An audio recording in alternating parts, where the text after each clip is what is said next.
সালমানকে নিয়ে নিজের কোন কীর্তি ফাঁস করলেন জারিন খান? কলেজ জীবনে বেশ কয়েকবার বলিউড অভিনেতা সালমান খানের পিছু নিয়েছিলেন অভিনেত্রী জারিন খান। ভাইজান খ্যাত সালমান খান যখন মোটর বাইকে চেপে বের হতেন সেই সময় তাকে নাকি ধাওয়াও করতেন বলে জানান জারিন খান। অবশ্য তাতে কোনো লাভ হয়নি, তবে শেষ পর্যন্ত সেই তারকার বিপরীতেই মেলে সিনেমা করার সুযোগ। সম্প্রতি আনন্দবাজারের এক সাক্ষাৎকারে এমনই কথা জানান জারিন খান। কিন্তু যখন হেড স্টোরি 3 এ অভিনয়ের প্রস্তাব এসেছিল তখন ভয় পেয়েছিলেন বলেও জানান তিনি। ছবিটা যে তিনি করছেন একথা সালমানকে বলতেও ভয় পান এই বলিউড অভিনেত্রী। হেড স্টোরি 3 ছবিতে একাধিক সাহসী দৃশ্যে দেখা যায় জারিন খানকে। এমনকি অন্তরঙ্গ দৃশ্য অভিনয় করার কথা সালমানের থেকে অনেক দিন লুকিয়ে রেখেছিলেন তিনি।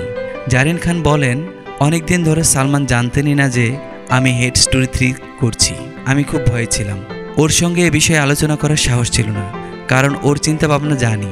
তিনি বলেন, জানতাম এ কথা ওকে বলা ঠিক হবে না। সালমানকে খুব ভয় পাই।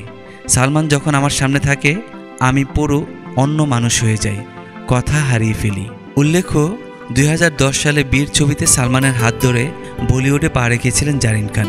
2011 সালে রেডি ছবিতে একটি গানে তাকে দেখা যায়। সালমানের বিপরীতে যেসব নায়িকার অভিনয়ে প্রথম হাতেখড়ি হয় তারা সাহসী দৃশ্য অভিনয় করতে খুব একটা স্বাচ্ছন্দ্য বোধ করেন না, কিন্তু এই প্রথা ভেঙে দিয়েছেন খুদ জারিন খান। হেড স্টোরি 3 ছবিতে জারিনের সাহসিকতার পরিচয় পাওয়া গেছে, তবে সালমানকে বড্ড ভয় পান বলেও জানান তিনি।